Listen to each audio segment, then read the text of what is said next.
Hello Summoners, and welcome to the second ever official Marvel Contest of Champions live stream right here on twitch.tv/Kabam. Thank you all for being here. We have an exciting show on this beautiful February 3rd, 2023. I'm your community manager, Jax, one of your community manager team, and I'm thrilled to be here to hang out with all of you Summoners and talk all things Summoner's Choice 2023.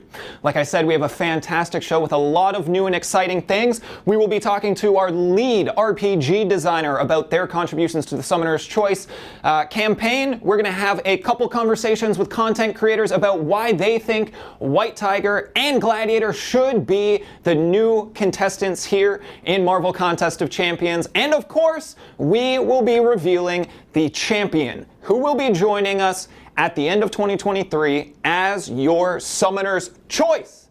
So, everybody, thank you all for being here. Let's say hey to some people. I see an awesome Fox in chat. I see J. Carluz. Welcome. David Foda. Hello. King Aries. Everybody, thank you so much for being here. Honestly, it's one of my favorite ways to interact with you guys as a community. It's always been so much fun. This being only the second one, we are hoping to continue to grow this platform and continue to bring you guys very fun and accessible content. I'm just thrilled. Okay, let's get right into some things. Let's lay some ground rules here first. Again, this is the second time that we have done a live stream here. And from the get-go, one of our goals has been making this a fun and welcoming space for everybody. We have mods that are hanging out in chat. Feel free to hop into the chat, everybody. Let them know that you're there. They're going to be watching on things. Don't be foolish here. We're all here. We're excited. I get it. Inevitably, with Summoner's Choice being down to 2 finalists, half of us might be disappointed, but we're here to have a good time and celebrate all things Marvel Contest of Champions. So let's all buy into that and we won't have any issues whatsoever. Again, we are trying to do more here on Twitch. I've been asked the question, why Twitch? Why not use YouTube? We're trying to grow a new platform here. It's a new way for us to be able to engage with each and every one of you on a more personal level. You guys can ask your questions, we can answer them directly here in the chat, and of course we are working towards new and exciting things on Twitch, such as Twitch drops. Again, those of you unaware, a Twitch drop is something that gives you an in-game item for watching content here on Twitch. That's something that we have very smart people working on feverishly behind the scenes, and we're hoping to implement at some time in the future. So we are thrilled that you have all elected to join us here. We did our first stream a few weeks ago talking about Eternity of Pain Acceptance, and I had an absolute blast talking to Kevin, one of our lead quest designers as well. So I think this one's going to be just as good, if not better, and I'm thrilled to see a lot of new names here as well. I'm seeing Hyper, I'm seeing Dynamics PST, first-time chatters, welcome on in. Tom Selk. Again, everybody, thank you so much for being here. It's great to see you guys. All right, from you in the chat, before we dive in here, I need to know from you, White Tiger or Gladiator, who is it that you want to see bring home Summoner's Choice 2023? I have in my hands here the envelope with the winner. I have not seen the winner. I was kicked out of multiple meetings this week because they wanted to discuss the winner and they wanted to make sure I didn't know who it was. So we are going to start a little timer right here, slowly. I see a lot more White Tiger than I expected. If we're being honest, that's not what I expected. But that's who I want to win, so... All right, we are going to start this timer, and in 1 hour, 60 minutes here, we will reveal our winner. In that time, we're going to be talking about all things Summoner's Choice. We're going to give you a massive peek behind the curtain of what it takes to take a champion simply from name to being implemented into the game, both in an artistic perspective as well as a gameplay and RPG perspective. So I'm thrilled to get into that as well. I've said thrilled like 4 times. Don't worry about me. I'll find a new adjective soon. Let's move on. We're going to start things off with a new segment that we are calling Noteworthy Community Quotes. So we've got a nice little slideshow that we've got here for you all. Again, part of my job as your community manager is to find new and engaging ways to bring you all together, and I want to highlight some of those moments where you guys are engaging in such positive, encouraging ways. So I pulled together some noteworthy community quotes across all of our different platforms, whether you're in the forums or commenting on Instagram and Twitter. We see you guys, as well as I see you guys here as well in the Twitch chat. So let's dive into our first one here of our noteworthy community quotes from the forums. A thread under Best Things in Life Are Free. Max the Silent had this to say: "Today I went to spin my Cavalier crystal from the daily TB calendar expecting a 3-star. Instead I got a 6-star Nexus, which yielded a first-time kitty Pride. I've actually been saving a 6-star Mutant Awakening gem for her, so I was ecstatic when she showed up. I wish everybody similar luck from their free weekly crystals." Absolutely incredible, Max. That is a massive pull. Congratulations. Kitty was one of my first 6 stars as well. I only have 10. And she is an absolute beast. And shout out to you for trying to take your own positive luck and spread that to other people. Massive shout outs to you, Max. All right, let's move along here to our next one from Twitter on the announcement here, the Summoner's Choice final round announcement. We have Blazed chiming in to say, "Only hot people vote White Tiger." If I'm being honest, this one made me laugh out loud as I was reading it, so we had to include it here. We got Morningstar looking a little provocative over the shoulder there. We've got a lot of heat coming off the Morningstar. It's beautiful. Perfect. Thank you, Blaze. Let's move on to our third quote here. From the forums, under a thread of the same title, Marvel Fan 30 says, "I just got Toilet Smasher title. Woo!" And it was the first time I realized that some of you are referring to Thronebreaker as Toilet Smasher, and I loved it. It took me multiple reads to actually understand that that's what was happening. I was very confused for a short period of time, but I want to encourage you all to start referring to Thronebreaker as Toilet Smasher, and please come to the forums and let us know when you've achieved it so that I can help you celebrate your Toilet Smasher title. All right? Moving on to the next here. From Instagram, the Vision So Far White Tiger disc thrower pops in to say, "Thank God Spider-Punk is not in there." And I just wanted to take this moment to address you all on a personal level and tell you that this hurt me deeply. And we talked about it on the last stream as well. And if you followed us on Twitter, I'm talking about it there. It's in the forums, it's everywhere.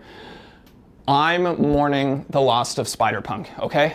It was just right there in front of us, and then it was just snatched away by popular vote, or whatever that means, and I didn't appreciate using this opportunity to take a jab at my boy Spider-Punk. That being said, there was 109 likes on it, so I kind of laughed at how far from the majority vote I was on this one. But thank you so much, Disc Thrower, for popping that on our Instagram. And we have one final one, a special treat here. From Instagram, the Summoner's Choice 2023 announcement from an anonymous source. Names have been changed to protect the not-so-innocent. "Can y'all stop banning me for using cheats?" No. No, we cannot. And we won't. And we're not going to stop. And we're coming for you, so stop cheating. And we've got Thor Jane Foster there, wielding the ban hammer, ready to go. And that concludes our first iteration of Noteworthy Community Quotes. Thank you all. If your name was read, massive shout out to you. We want to do another one of these in future, so make sure that you're coming to hang out and letting us know what you think about our content. I'm going to be honest with you, we're going to pull the positive ones. So if you're going to come and you're going to make fun of a bunch of stuff, if you're going to make fun of it, at least be creative. All right, so that concludes Noteworthy Community Quotes. Let's move along in the show here. We are going to dive in to a little bit of an overview of February's monthly content coming to the contest. We have posted more details over on the forums. You will also, I believe, see an in-game link that should lead you to the same information. All the rewards details are there. We're just going to hit brief overview stuff, but we've got our event quest for the month. We've got where we got this information. Give me just a moment. All right, our event quest for the month. Cassie Lang has arrived in the quantum realm to team up with her dad, aka AntMan, Scott Lang. Pym labs around the quantum realms are in danger, and a strange visitor from the future is claiming to be an Ant-Man who has arrived to help. Check out this month's event quest. Pym there, done that. Shifting over into our side quest, Love is in the Air. Again, tune in to Date Game, Mojo's new dating show, with his new star Sentinel. Help Mojo find Sentinel their perfect match. Back-to-back months with Mojo at the helm. Is Mojo becoming our poster child? Maybe. No one knows for sure. No one knows for sure. Diving into, we have 2 new champs coming to the contest this month, and we put out the reveal trailer for them recently. First up, we have AntMan Future. I talked to the design team. They wanted me to let you know that AntMan Future's design was inspired by his limited appearance in a few issues of Ant-Man's 60th anniversary celebration comic. Our art team prioritized capturing the way he uses his nano ants in the comics in their design. From a gameplay perspective, AntMan Future controls his opponent's power bar with disintegration and power drain effects, and by keeping his opponent's power low, he can intercept them more often, gaining armor up buffs more quickly to activate his surging swarm. Moving along here, we've got Cassie Lang coming to the contest later this month as well. The team had this to say about Cassie. Cassie Lang's design is directly inspired by her new look in the MCU. The art team took a preview of the costume and tried to remain as true as possible to the original look while still putting their own spin on things, all the way down to the shoes, which is my favorite part. That was just for me. Cassie's heavy attack charge allows her to shrink down and avoid incoming attacks for a limited time. And Cassie also has unique power stings that refresh when they get popped, so you'll need to use her taunts to constantly force her opponent to throw special attacks to maintain them, dealing a ton of damage in the process. And that's what we've got coming to the contest this February. Stay tuned. Check out all the other resources that we have for you on our social media accounts and in the forums to get some more details about those things. Taking another moment to say hey to some new folks in chat. We've got Silent Sword. We've got Karate Mike. Oh my goodness. We've got King Aries again, and H6 Tread, welcome on in, everybody. If you are hanging out and if you are new to Twitch, this is a brand new platform for you.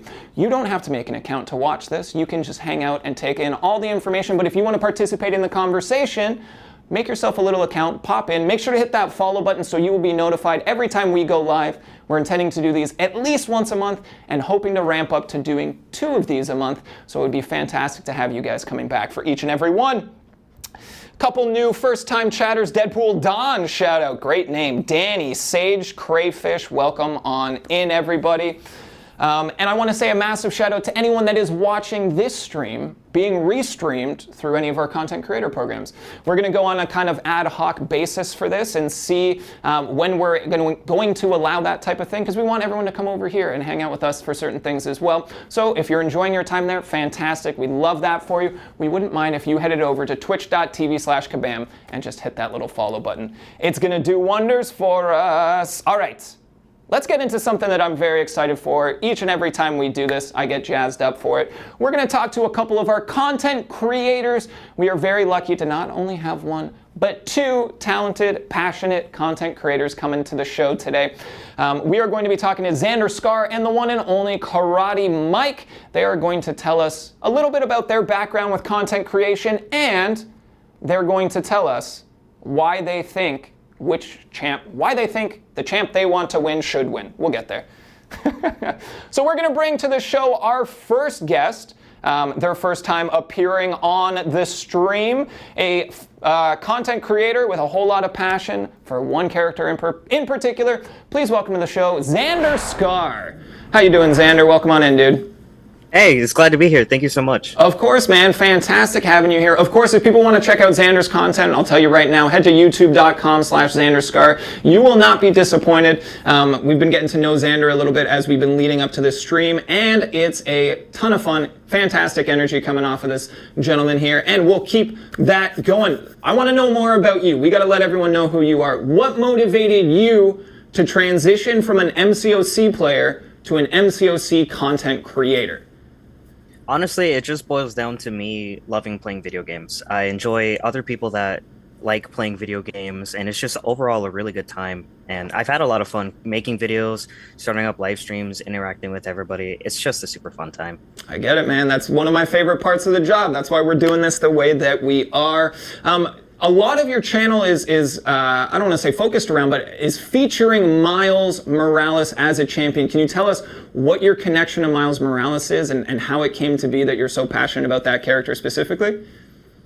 So he was my first rank 3 6-star back in 2020, and then once the buff info, or not buff info, but like the news that he was going to get a buff went live, I was excited, and a little more and more, I decided to just have some fun with him, take him into certain pieces of content like the Grandmaster, Gwen Master, when Summer of Pain released. That all of that was just such a blast for me. I love it. We're showing right now a little clip of Miles Morales versus the contest. You're clearly proficient with the character. If anyone wants any tips how to play this one, I think Xander's the person to go to.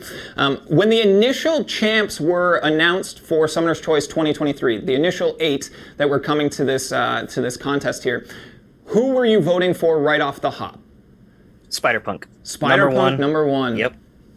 I promise I didn't bring Xander to the show just so that I could also strengthen that we should have had Spider-Punk. That was a coincidence, and I promised you that. Now that you've switched gears and you've converted to a White Tiger fan here, lay it out for us. Why do you think she would be a great addition to the contest? Well, I'm a big fan of Mystic Champions, honestly. So my first 4-star, rank 5 4-star was Scarlet Witch. I had a ton of fun with her. So it's just a really deep connection to back when I first started. I love that. Say White Tiger wins. What do you think is one must-have element in her kit? What is something that needs to be there to satisfy everyone who voted for her? I think so. I didn't know much at the start, so I was talking to Slayer, like, hey, what do you think she should have? And I kind of agree. I think she should have some sort of camouflage, some animal-like senses, and some psychic resistance to her kit. I think those are solid picks. And we'll be talking to our lead RPG designer later in the show. Maybe they're going to share a little bit of insight into that process and in building out a kit and what that looks like. All right, as we kind of start to wind down here, if Tigra is announced the winner in about 45 minutes, sorry, I wrote Tigra in my notes. That's on me. If White Tiger is announced the winner in about 45 minutes time here, what are you going to do to celebrate? Honestly, I'm just going to be over ecstatic. I'm going to be excited that somebody that I voted for wins. I like being able to see the personal investment translate into success in the game. Again, everybody, if you want to check out some more of Xander's content, go to youtube.com/Xander Scar. Xander, thanks so much for popping in to hang out with us here and share a little bit of insight and your passion into White Tiger. Thank you. Thanks, dude. All right, as we go to set up for our second guest here, I wanted to do a little bit of trivia with you all. All right, chat. I have a question for you. Feel free to throw your answers into the chat here. But according to character length, so name length, who has the longest name in the contest? That's including brackets, hyphens, spaces. Who has the longest name in the contest? It is indeed Angel. Immortal Abomination, Iron Man Infamous, Beta Ray Bill Wen, that's not a champ, maybe never will be. Kidding, I don't have any control over it. Looking here, Devil's Hell Kitchen. I'm seeing a lot of answers. I'm not seeing anyone with the right answer. It's possible I missed something. Cosmic Ghost Rider in here as well. Oh, we did see a first correct answer from Hatsalem, and it is indeed Captain America Infinity War. Brackets and spaces get you far. All right, that is 30 total characters. And shout out to Hatsalem for being the first one in here. All right, we are now going to switch gears and we are going to bring in someone to tell us why Gladiator should be in the contest. We have a prolific content creator and someone that I've had the honor of speaking to prior to this very interview. Please welcome to the show, the one and only Karate Mike. How you doing, dude? Welcome on in. Jackson! Oh my god, dude. It's always a pleasure to see your very handsome, chiseled face. Oh, you stop that, you flatterer, you. Okay. Karate Mike, I want to let people in on the secret, okay? I feel like some people might not know about you, and something that we've discussed in the past is that you are a performer and a lover of musicals. What is your favorite musical and why? Jackson, that's a secret. But since the secret is out, I guess we could spill some of the beans. I still have those beans I stole from Brian, so we could probably talk about that a little bit. Man, when it comes to musicals, though, dude, it's a hard question. It's like asking me what my favorite champion at MCOC is. There's so many. Because there's some that I want to be in, there's some I've been in, there's some I like to watch, some I like to listen to. But if I had to pick one that I really do love, I'm a really big fan of Falsettos. It's a very beautiful show, wonderful music, great story. Of course, you gotta give the lovely Miz, the classic. But it's kind of like. Les Mis is like the Hercules of musicals. It's like a cop-out, picking that one for the favorite. You know what I mean? It's just so good. It's boring at this point. You can't just be like, oh, Les Mis. It's just easy, But I love that. Something Rotten is so much fun. I've always had a soft spot for Jekyll and Hyde, Jesus Christ Superstar, Little Shop of Horrors. Those favorite ones I've been in. Big fan of Young Frankenstein. I really enjoy that one quite a bit. Beauty and the Beast, actually, better on stage than in the movie. Unpopular opinion, maybe. Yeah. Spelling Bee, that's a good one. But there's so many. There's so many. But those are just some I've always liked quite a bit more than the others. Love it. And we learned today Les Mis, OP. Nerf OP. Les Mis. Nerf Les Mis. Nerf Les Mis, okay. honestly. You went all in while campaigning for Hercules in the first Summoner's Choice, and we love that energy. We love to see that level of commitment in the community here. What do you think it is about Summoner's Choice that makes it so meaningful to the community? Oh, dude. I mean, Summoner's Choice is just so much fun for the community for so many reasons. There's usually about 8 champions or so, something like that. And at the end of the day, there's usually 1 or 2 that happen to stand out. And that tends to happen. They usually make it towards the end, usually. But, it's always a good time to see people rally behind those champions, even if for some strange reason I can't possibly understand, they rally around Spider-Punk or somebody like that. But it's always fun seeing people take those sides, you know what I mean? And of course, if you're on the winning side, it's always fun to follow the process of seeing the champion, go through the 3 stages of votes, to see the champion go through the design process, the behind the contest videos, all those great things that happen. And then when you finally get your hands on those champions, when they finally enter the game, it's so much fun because you've seen that entire process. You voted for them. You're a part of the reason why they enter the game. And then on top of that, adding 24 champions to the game every single year, sooner or later, some of those other champions are going to be added to the contest. So, for example, we just added Zemo, right? And a lot of people were on the Zemo train last year, so I'd imagine that those people who really wanted Zemo, even though, he didn't win, he didn't make it to the final 2 last year, when Zemo got added this year, they were incredibly hyped because that champion they really, really wanted finally made it to the game. So they kind of plants these seeds of these champions that will eventually be in the game, hopefully at some point. And then when they're finally added, it just feels so much cooler as opposed to a random ad, for 2 champions every month. This one holds some weight. For me personally, last year, I really wanted Beta Ray Bill. I've always wanted Beta Ray Bill in the game. One day, when Beta Ray Bill finally enters the game, there's going to be that long-standing want of that champion. You know what I'm saying? So that's just something that's just so great about the whole process, in my opinion, at least. I only started as community manager last May, and the whole community was already in a frenzy around Beta Ray Bill. And I'll say, even to this day, I don't understand, and people have explained it to me. I'll say that people have explained it to me, and I'm like, cool, got it. But I don't got it. All right, Karate Mike, lay it out for us. Why, in your eyes, does Gladiator deserve a spot in the contest? Oh, dude, I mean, come on.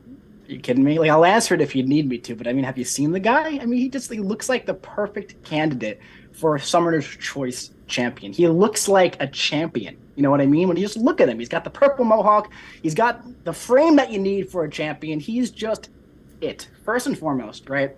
The guy just has a very rich history in Marvel Comics. I'm personally shocked that 8 years into the game, he hasn't been added just as an ad at this point, So I just feel like he just stands out amongst all of the champions that are in the Summoner's Choice this year. So what I love about him for what could be so great about adding to the game is he would bring a new organization into the game, part of the Shire Empire. That's something that would be new to MCOC. So I think that's definitely something that could be really, really great to be the first champion from there that could bridge into other things as well. But even more importantly, rich history aside, when it comes to gameplay and design, if you look at the small little design bubble that was granted for him back when, him and White Tiger were the final two, there were just so many things that pointed to Gladiator being the guy. It said Gladiator could defeat the mightiest opponents just because he knows that he can. He's capable of incredible feats of strength and speed. He has nearly limitless power. It says that he builds confidence as he gains buffs, and as he defeats opponents, gaining even more confidence with clear, decisive victories, he's going to get even more powerful. Now, to me, that's just a really cool concept of a champion design. And listen, I'm going to need any of the balance designers over up there at MCOC to just take your knit hats and cover your ears a little bit. I know it's cold up there right now, so just cover the ears. Yeah. That design, it kind of reminds me a little bit of another Summoner's Choice Cosmic Champion that goes by the name of Hercules, who happens to be a little bit OP. A little bit. So now, if we're voting for a champion to enter into the game, right, to be that face of the franchise for the next year, don't we want that champion to be just maybe a little bit better than others? So if you ask me, if you have to go between Gladiator or White Tiger, who, by the way, I'm not hating on the Tiger. I personally love Tigra. I'm a big fan. I'm a big fan of cats, as everyone knows that. Here's my cat Snowball, by the way. This was my Christmas present from my girlfriend Riley. Love cats, right? I'd be super happy with White Tiger. But when we're voting for this champion, Gladiator just seems like the guy. And that's just got to be my take on it, Jack. That's a compelling case, and you know what? I've seen some of this from you in the past and trying to corral people into the specific vote. So, hopefully it worked out for you. I don't know. Like I said, we've got the answer in this envelope right here. It's sealed with a star sticker. This was actually my gold star. Mike gave this to me when I did good work, so I got a little gold star. But we will be revealing the winner here in probably about 30 minutes. We'll check the timer in a short time here. But honestly, anyone who wants to go check out Karate Mike's YouTube channel, youtube.com/KarateMike415. Go check them out, drop a follow, check out all of their edited as well as their live content. I promise you will not be disappointed. Thanks so much for joining us, Karate Michael. I appreciate you sharing your insights. Thank you for having me on, man. It's always a pleasure talking to you, buddy. Awesome, dude. Take care. All right. All right, everybody. We are moving along here. Let's take a look at the timer. What do we got? We got just over 30 minutes on the timer here. We're going to bring in our next guest to talk a little bit about things, but I just want you guys to take a second and breathe. I know 30 minutes seems like a long time, but we're gonna get there, and we're gonna learn a lot along the way, all right? Now, again, chat, now that there's more of you, who did you want to win? Who did you vote for? And again, big shout out to everybody watching right now, not just here, but through our YouTube content creators as well. Please, please, please come in and say hey to everybody. Alpha Pasta wants Spider-Punk. Me too, dude, but I'm sorry. Again, every time I ask this, I see a lot more White Tigers than I expect. Yeah, there's some Gladiator in there too, and I respect the passion on both sides. This has been genuinely one of my favorite months working as a community manager here, because a lot of the conversation has shifted to what do we want? What is something awesome that we can bring and work together to accomplish? And I really, really enjoyed this type of thing as well. So I just want to let you guys know here that we will be doing a Q&A. We have a catered Q&A planned coming up here. So if you guys have any questions, we can keep them broad if we would like, but we will be bringing on an RPG designer as well. So if you have any questions about champ creation, we'll take some time later. Throw your questions in the chat. We're going to have one of our mods pull those ones, make a couple of selections for us, and then we'll get some answers for you guys live on the stream here right away. And that's one of the beauty things about being live on Twitch, is we can get you that information very, very quickly. And I just get to be able to see all your lovely screen names go by as you're all chatting, and I love that. I love that, I love that, I love that. YOLO Jacket, what is your skincare routine? Just water. Also, I'm wearing makeup, so there's that.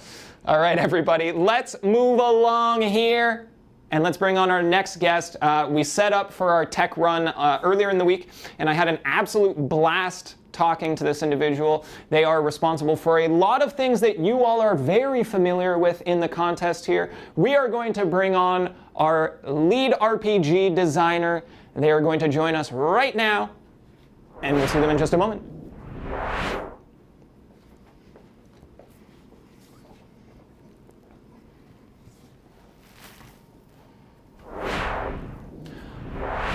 All right, everybody, please say hello to Aiden, our lead RPG designer. How are you doing today? Good. How are you? I'm doing very well. I'm excited to be here, excited to chat with you guys. These are always some of my favorite conversations. I love talking to the content creators as well, but you guys have such an insight. MCOC is such a massive beast, and at the same time, as much time as I spend trying to learn it all, there's so much that I'm missing. There's so much that I'm missing. So we have our lead RPG designer here, responsible for a lot of the champions that you play, hopefully some of your favorites. We're gonna dive in. We got a lengthy conversation here. We're going to pull some questions from the audience later as well, so you're gonna be able to answer some directly to our summoners, and I think that's great. Awesome. Let's start right here. How long have you been working at Kabam, and can you give us a little bit of a walkthrough of your journey to this point? Yeah, so I will be working here 5 years this coming April, so that's like, what, 4 and 9 months or something like that. Nice. I've been working in games for coming up on a decade now, something like that, and I've always just been, based in the Vancouver area. I made my way to Kabam. There's a game design program here that I took, and then after that, kind of made my way through a couple different companies, design roles, technical roles, and then I found my way into RPG design or champion design at Kabam. Love it, and we're so grateful to have you here. Oh, thank you. Let's back all the way up. Sure. Do you have like an early childhood memory playing games, something that really got its hooks in you and started a passion for gaming? Yeah, memory's kind of fuzzy because I started playing games kind of so far back in my childhood it all kind of melts together, but I've got good memories of like Super Mario 64 on the N64, like Twisted Metal on PlayStation 1, like Final Fantasy X on the PS2. Like those are kind of like my early foundational memories. And then, like Pokemon Red and Blue, GBA. And then from there, just, games have always been a part of my life. They've been my main hobby, my main passion, and now actually my job. So, And we're so lucky to work in our own passions, right? I just want to take a second here and shout out Kabam Mike in chat. Twisted Metal, best game. It's a hot take. That's a hot take. I haven't thought about that game until you asked me that question. That's how long it's been since I thought about that series, yeah. I love it. Okay, so then you started playing young. Like many of us probably did. When did it kind of occur to you, hey, maybe I want to do this as a career, and this is something I really want to lock in and work towards? Yeah, you go through junior high and high school, and there's the various guidance counselors that are asking, teenagers functionally, hey, what do you want to do for the rest of your life? At 15 years old, we should you've decide. Got it all planned out. It's excellent. And so, that's a pretty daunting question, but for me, it was always, like games, tech, computers had always been my passion, and so it's a pretty easy, this is what I love. You've been getting that message for, your whole life. Yeah, you should do what you love. You'll never work a day in your life. That's not quite how it works. But, I kind of just figured from there that I would go into the industry. I did, computer science programming jobs first. That was kind of my in, and then I made my way over to design a couple years later. Cool. So I'm very new to the games industry, though it's something that I tried to pursue for a really long time. It's something that I've been very, very passionate about. And I like to kind of shed a little bit of insight for maybe anyone in a similar situation. Do you have any advice for anyone looking to get into games as a career? Yeah. I can only really speak to design specifically, but that's also kind of one of the more nebulous or harder ones to get into. My best advice is just to obviously play lots of games, but if you're looking to get into the industry, you have to also learn how to not just play them as a player. A skill that I espouse, talk to for anyone who's coming into the industry is, just take notes and think about the games that you play. Write down the stuff that you liked, the stuff that you didn't like, interesting mechanics or themes that you see across different series. What makes a Zelda game a Zelda game? What makes a Mario game a Mario game? How do Mario games compare from 20 years ago to now? That kind of thinking doesn't have to be like rigorous. Like don't just feel like a whole journal with all your thoughts and every single game you play. I don't. But just getting in the practice of thinking about them from that a little bit academic perspective will absolutely like set your path and get your brain thinking about how to make games. And then from there, obviously, it's pretty complicated to break into the industry sometimes. But approaching it from that perspective is definitely like step one for me.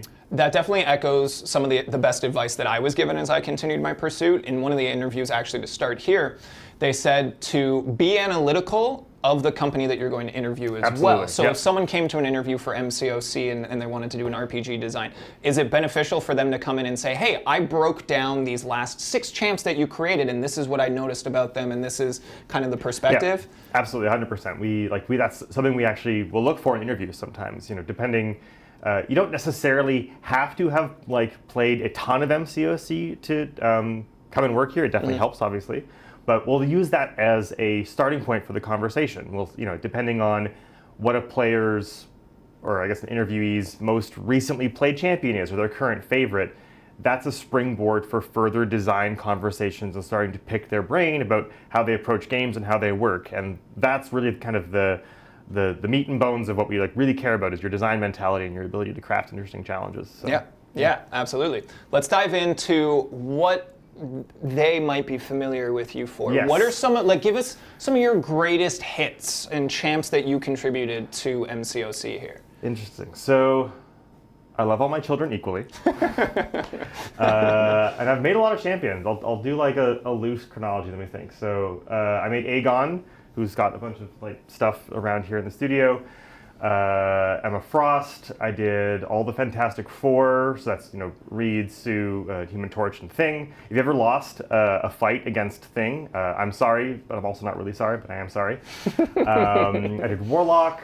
I did Hitmonkey, Sorcerer Supreme, Mojo, Vision Arcus, and then most recently, just in the last year, I did Hulkling and Jessica Jones. So, nice. And then there's I think at least 10 other champions I've done over the years. They kind of all blend together a little bit. That's an impressive resume of champs Thanks. to contribute to the game.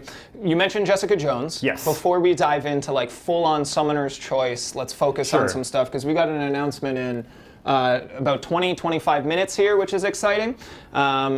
What we're going to do is I want to know about Jessica Jones. The throwing the kitchen sink? Yes. Where did that come from? That actually came from the art process. Okay, cool. We have a really good collaborative back and forth with the art team, obviously, when we're brainstorming and coming up with the cool stuff that these champions do. And for Jessica specifically, we had this really cool idea of basically throwing random stuff from the SP1. It kind of matched her improvisational street PI kind of vibe. And so we worked with the art team. We came up with the list of props. There's 8 of them, which is a lot by our game standards. And then from there, the design kind of just came naturally out of it. We had the kitchen sink, and there's that very well-known phrase about everything but the kitchen sink. And so I was doing the design for her, and it was just oh, well, this ability basically writes itself. Just do all the things. And then from there, the rest of the kit just worked out cleanly. So yeah. I think it went over process. really well. Yeah. So, there is kind of this process that a lot of people won't know about, where our art team and RPG team work very closely when they're bringing a new contest, because they both have a stake in it. They both have responsibilities towards it. Summoner's Choice also now mixes in a marketing team that is a part of it, and the team that I work with as well, trying to bring everyone and create engagement and bring everybody together to pick one. Yes. So being involved in the previous iterations of Summoner's Choice, have there been any noteworthy changes or surprises to this year's campaign? Let's start from the beginning. How did we pick the initial 8? So the approaches differed a little bit year over year. This year was unique. Obviously, we had the underdog kind of pre-vote, where we brought back a bunch of popular choices from previous years. So that was just an initial kind of interesting change here. We wanted to see if those champions who were in votes previously were still interesting to the community. So that was an initial change. And then from there, the other 7 in this case, it's a pretty collaborative process. We work a little bit with Marvel, talking about interesting characters we haven't done yet. We do try and make sure there's one of each class, certainly, because we want to make sure that opportunity is available for players who like certain classes. And then it's just going through and making sure that we're covering different bases, different kinds of characters who aren't in the contest yet, or previous fan favorites. This year we did try and make an effort to kind of balance them as far as the community want. Last year in particular, like we kind of knew going in that Quicksilver was going to be incredibly popular because he'd been requested for so long, and that you know, it was still a very interesting vote process, but it kind of like spoiled the surprise a little bit. And so we do actually try and find champions who could be evenly popular depending on how things shake out. So that was the process behind the initial 8. Yeah, I saw the list. I gave my opinion on them. It was not requested, nor was it important that I did, but I was like, oh, from like the list of 15 that we're considering, these are my thoughts. I don't think any of them progressed, but there was a very conscious effort made to be like, we're not going to put like an A tier and a D tier into the same thing. We wanted to kind of keep everything even, and I really enjoyed that. I see a lot of people in chat throwing in who they most want to see in the contest, which is great. And I love that passion, and I'll say this, some of them might be coming because most people don't know this. We plan about a year in advance. Absolutely. So at this point, pretty much all of 2023 is mapped out. Like maybe kind of like November, December, there could be a bit of a shift there. But it's all mapped. And then we're starting the process for planning out 2024, which is in and of itself a big complicated thing. Again, going back with Marvel, thinking about classes, thinking about important narrative events we want to have over the year. So that's the process starts over a year ahead of time for most champions. Yeah, and things change along the way. Yes. And sometimes that's inevitable and that happens, but for the most part, like, you guys are planning so far in advance, and it's encouraging to see. I see the occasional post in the forums, which, hey, come hang out in the forums, where people are like, game's dying. And I'm like, I don't think that it is, you guys. Like, we've got stuff planned for over a year now. And, and we're planning all the way into 2024. So good news, you guys. You don't have to worry about that. Game is not dead, confirmed. All right, let's circle back a little bit more to Summoner's Choice here. It seems like to me, in a lot of the conversation I'm seeing around Summoner's Choice, people seem to be voting, even from when the original 8 were there, they're voting for who they think will be the strongest champion. And I pinned it right away that I think that that's a wrong approach. Because, so tell me here, what's the added responsibility to creating a Summoner's Choice champion versus just your average February champion? Sure. Well, I think that the thing I kind of want to kick off with is that we don't really set out to make champions more or less fun or more or less boring than other champions. We approach them all really evenly. These are all characters that are important to someone. They all have interesting lore and backstory, and so we, I said earlier, I love all my children equally. That's kind of an opinion that's shared amongst the team. We want to do really good by these really, really iconic and cool Marvel characters. And so while the Summoner's Choice champion has a little bit kind of more pressure on it to deliver because there's kind of that community involvement level, we don't really approach them saying like, oh yeah, we can just like not spend time on the other champion that month or a February champion because we're going to spend time on the Summoner's Choice champion instead. And that kind of like rings all the way true. Like, we really don't want any of our champions to wind up being boring or underwhelming or like not well received. We want to set out to make kind of every champion interesting to at least someone. Yeah, absolutely. So to me, as I saw that kind of conversation, I was like, it's going to be good no matter what. Like, if you vote for any of them, I want to pick this one because they're going to be best. It's like, we're going to make them good, you guys. Don't worry about it. You mentioned your team. Yes. Now, RPG is a big responsibility. We're putting out multiple champions each month. It's very, very important to the people that they're, like you said, properly represented. They feel fun to play, all these types of things. Walk me through your team a little bit. How many people are there? What does that responsibility share look like? So there are 10 designers on the RPG team in total. And then we have a handful also balance designers. And they're the balance design is also part of the RPG team, but their responsibilities are a little bit different. So it's 13 people in total, give or take. Yeah. And we spend most of our time just working on the stuff that gets into the game. And so, there's the 2 champions every month. We've got people working on new relics right now as well. We do the bosses for each new story chapter. The designs for those fights are driven by the RPG team. We help out the quest or the encounter design team a lot. We'll like build them new buff nodes and effects for players to interact with. We do lots of meetings as far as champion roadmap planning, different kind of abilities we want to see in the contest. We work with the gameplay engineering team to come up with new gameplay mechanics to add. Work with marketing, work with community. We cover a lot of bases on the team. Yeah, I mean, it's a massive responsibility. Like we said, so much of this game is focused around the champions. It's what people want. It's what's drawing people to continue to try to progress. It focuses in on every single fight. It has a hand in every area of the game. So it's a massive responsibility.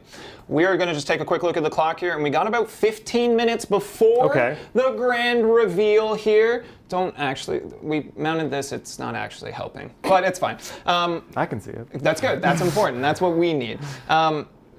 Before we kind of continue this train here, and again, I want to get into some community questions. We've gotten a few that's been flipped to us already, so keep them coming, and we'll pick through for some of the best ones here. I have to ask you though, is Summoner's Choice 2023 rigged?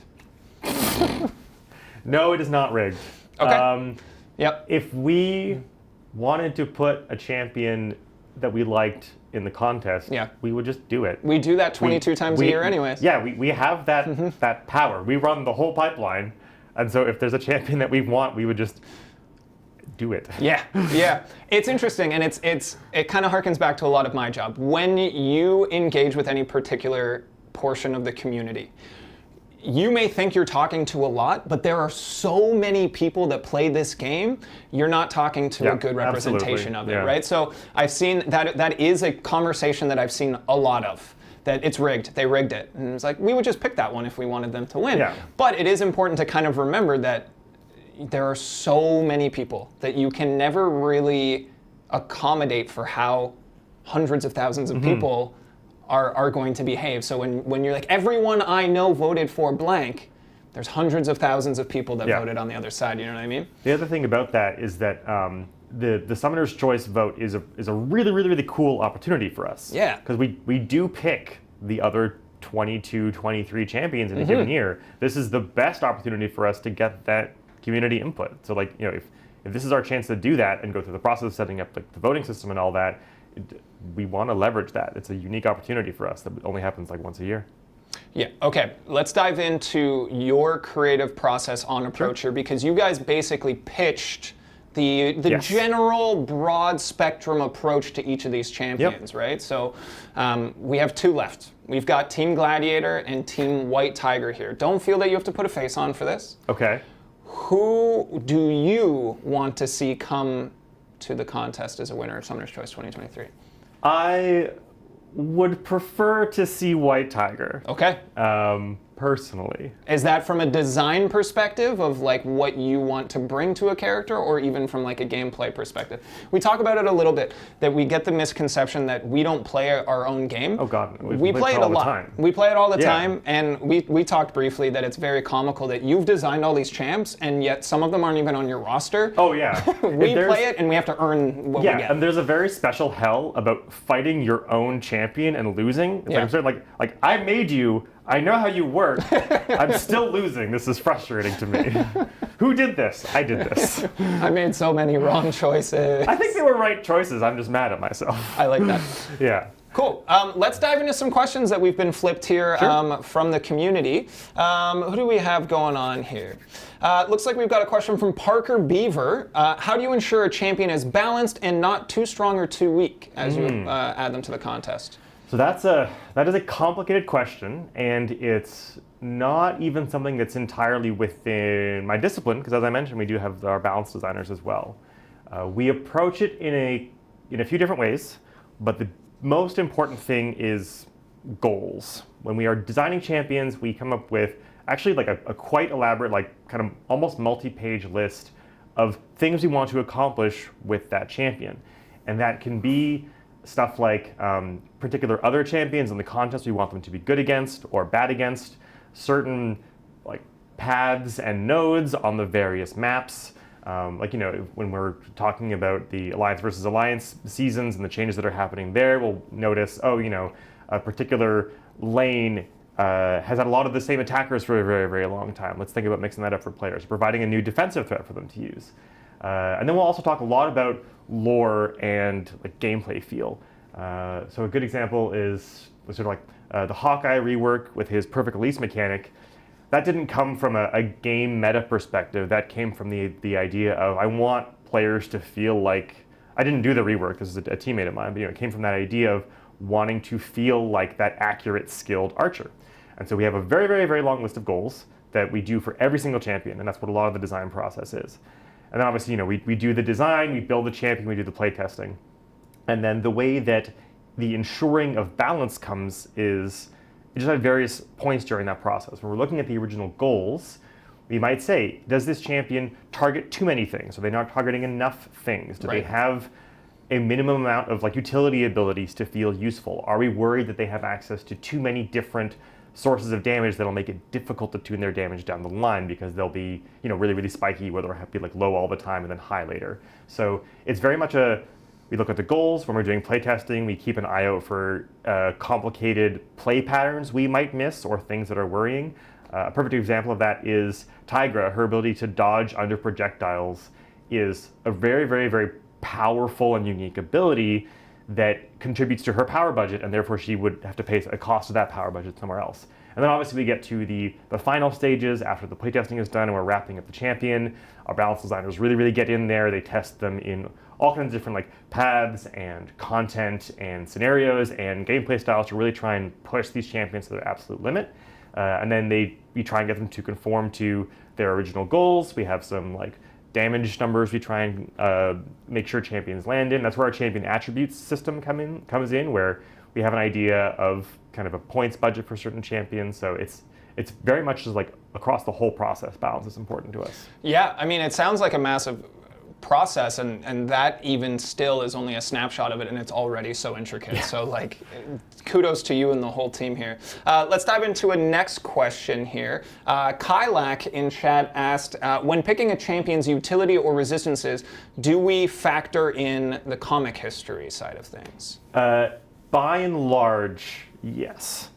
We will sometimes have to make affordances for the fact that this is supposed to be a game. Mm-hmm. And so, the classic example is Punisher versus Dormammu. In the comics, you can't really shoot Dormammu. It wouldn't really do anything.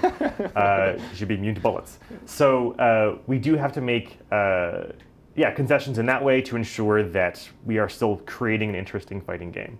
But the comics absolutely also matter to us in that way. When coming up with resistances or immunities or effects that champions will interact with, it either pretty much comes from either entirely a lore source of a character being particularly resilient, or a well-known comics fight they had where they beat Iceman, and that's why they might be resistant to cold or something like that. Mm-hmm. Or in the case of Sasquatch, he's just a furry man beast, and so he gets to resist cold for that reason. The best. Yeah. So that's absolutely a lore thing, and then we will occasionally they will always come from the lore originally, mm-hmm. and then we might tweak the specific effect or the choice between an immunity or a resistance or a full-on punishment effect based on elements in the champion meta and the actual moment-to-moment gameplay kind of thing. I love that. So we have about 5 more minutes. Yeah, about 5 more minutes until 10. The next one. Yeah, but it's wrong.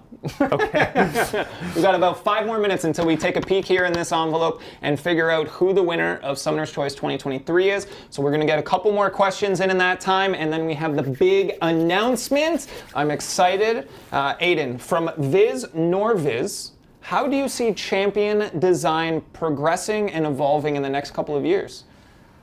A little theory, a little philosophy for you. That's interesting because it's even evolved a lot since I've been on the project. It's such a complicated game, and every time we add a new champ, they come with their own additions to the game, so it's continuously evolving. Mm-hmm. So what I would say overall is that over time, we need to spend more time planning, and we try and look farther and farther and farther ahead. And so when I first started on the project, I would say the champion design was a little bit more so in the reactive category of things, where we would take a look at the champion meta as it existed at the time we were doing the design, and then react to it. That's why a lot of characters right when I started were bleed immune, because Blade was super popular. But then as it should be. Yeah. And then over time, we try to just get better about, okay, like reactiveness can absolutely work, and is also what players will seek.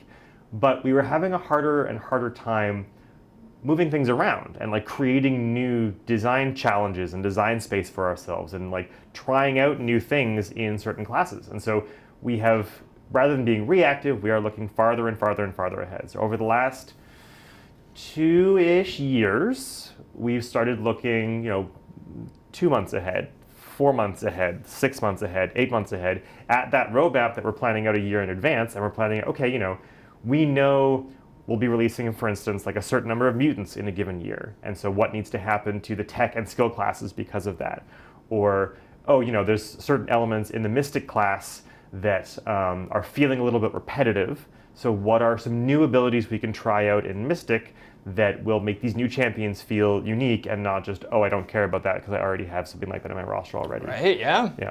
Like the more that we add, the more niche requirements you're going to get for people too, which I think is cool. It's niche unless we do the good work of creating that space for ourselves. True. Of like making a totally new challenge or That's a right. champion that is really like insurmountable in the ways that players already have access to. And then we're like, okay, that can be tough to deal with for a while, but then that gives us the ability to create new swaths of champions that tackle those problems in like interesting ways. Yeah. And then like the sweet spot is when you can create a champion that addresses a specific problem that players care about in that moment, but then also does enough new stuff that now you've also created like a new tool that you have to then design against down the line. Yeah, and that's true, right? The other side of the game evolves at almost the same pace, and now you're seeing newer challenges, and we can kind of do things like that, which I love. Shout out to Soy Sauce Shoddy in chat. Firstly, fantastic name. Yeah. Thanks so much for being here. Just says, I just want the envelope with that sticker. Go check out Cap Murdoch on Twitter. Fantastic artist. Does a lot of our very, very cool stuff. So definitely worth your time. We got time for one more question before the big moment. And again, I want to say, I don't know who it is. I've been specifically denied from knowing. I got would kicked out of normally be part of meetings. my job to find out as soon as it happens, but no. We're gonna ambush you after one more question here. I gotta have some words with people after this. Okay, from Finland. Okay. Close. Like the whole country? Finlynnd. Maybe they speak for the whole country. I can't say for sure. Is there a set of fights in the game that are almost always used to test a champ's kit like when we have content creators that are like, we're going to test it against this person, so you have a benchmark. What do you guys don't do that. You use something different. Poor Winter Soldier. He just gets beat up on Gets all beat the up time. so much. We do have like special dev and debug punching bags. We have characters that we have debug characters that are entirely blank slates that we can just whale into. We have the ability to like just entirely also like turn the AI off and like interact with various nodes. We have the ability to test pretty much any content we want. And so it kind of goes back to the whole balancing I was talking about. If we just need to like do some raw DPS testing, all you need is a meat sponge with a little bit of AI, and bless his heart, that is what Winter Soldier is a lot of the time. Poor guy. And then, certain early fights in various story chapters we will also use when we need the health pool to be smaller. But then we can also just create whatever fight we want. If we're making a champion that is targeted at a specific AVA lane or AVE identity, something like that, we will just recreate that path in a debug map, and we'll just run the path repeatedly over and over again. So it actually goes back to the whole thing I was talking about. It's what goals do you want to hit, and then you test those goals. We have that power. I think that's an important framing thing. In the time that I've been here, I always try to give people a perspective of intention. Yes. It seems to be what everyone asks for, and I'm happy to give it to them. Intention. So what we're seeing and what they're seeing at sometimes are different. They want a good champ. But we set our own intention. We set our own goals, trying to create a champ and say we want them to thrive in this environment, right? So I think that is an important distinction to make. And there is one last thing on that note is that, that overlap is important. Like, we know that when we set good goals, when we are able to correctly identify what is valuable, what feels good, what is fun to play as, then in meeting those goals, we also make something that is good when received by players. Okay, it's a big moment. We've been working to this. Are you ready? Are you ready? Please open that envelope. I want to hype it up one more time. From chat, I need to see who you want as the winner. I need to see it right now. Please send your good energy to this envelope, and we can see who has the victory here in just a second. Come on, everybody. Come on. There we go. There we go. Whew, the hype is real. The hype is real. I'm going to pop this open. And the winner of your Summoner's Choice 2023 is, by 50.5%, Gladiator. Hey! Jeez. Congratulations, Gladiator. Rich the man in chat with a big what? Hard. Oh God, it's everywhere. There's confetti all over the studio now, everybody. 50.5%, everyone. That's unreal. That's so close. I think that's the closest we've had of any of our other Summoner's Choice campaigns. That's unbelievable. Cool. Well, congratulations to Gladiator. Congratulations to Gladiator. Yeah. We're gonna start build. I'm not. You guys are going to start. Yeah, I got looking into people that who've been soon. like also waiting on this announcement. So we go, okay, can we actually start making this thing now, please? Can have we like start our deadlines. jobs? Yes. And we were like, no, we have to do confetti. There's a live stream. We have to hang out with the community. And we did, and it's been great. So congratulations to everyone who wanted Gladiator to join the contest. Unfortunately, for people, myself included, voting for White Tiger, that's a close but slightly disappointing L. But you never know. You know, we added Omega Sentinel, we added Zemo. That's the thing, too. They're never counted out. Correct, yeah. But on the other side of things, they're never guaranteed. I saw that occasionally, too, that people were like, they were the runner-up. They're going to get added anyways. Not really. Anyways, could be like a decade from now. You never know. It's true. We will never stop playing this game. Nope. Aiden, our lead RPG designer, thank you so much for sharing all of your insight into the industry, into your career, into your job, into everything Summoner's Choice. We really appreciate you being here. This was great. This was a lot of fun. I'm glad. I'm glad that you enjoyed it here. Thanks so much. Thank you. It's my favorite way to end anything. And before we let you go here, we want to let you know about our next live stream. We will be back again on March 3rd. We will be talking about new and exciting changes coming to Alliance War. And of course, we will dive into all of the content coming to the contest in March. I want to thank each and every one of you guys for being here tonight because, well, I mean, it's tonight for some of you. It's only afternoon for me. But thank you so much for being here. It's because of you guys that we can continue to do this, and it's my favorite way to engage with each and every one of you. So please, please, please, please, please come back to these streams. Tell your friends about them. Bring them out. If you're watching on a content creator's channel, thank you so much for tuning in. And for those content creators adding to that content, thank you as well. But please come over to twitch.tv/Kabam to drop a follow. These numbers are important to us to prove that we should continue to do these streams, and it's something that I love to do. So please give us a hand on that. Again, we are working to new and exciting features here, and Twitch allows us to do that. We are working towards Twitch drops. Again, if you're unaware, we can, through very intelligent people's minds, be able to create software that will allow you to receive an in-game item for watching content of MCOC here on Twitch. So please, please, please continue to be here. Every single one of you, being able to chat with you in chat was fantastic today. A big, big, big thank you to everybody who made the show possible. That's our production team out here. We've got James, Finton, and Rob. Of course, to the man, the myth, the legend, to Mike, my boss. He said I was allowed to, so that's important for me to be here as well. And a big thank you to all of our guests here. Again, Xander Scar, Karate Mike, and our lead RPG designer, Aiden. Everybody, again, March 3rd, mark it in your calendars, write it on sticky notes, remind your friends, come hang out here again at twitch.tv/Kabam. Everybody, thank you so much for being here. Have a great day. I'm Jax.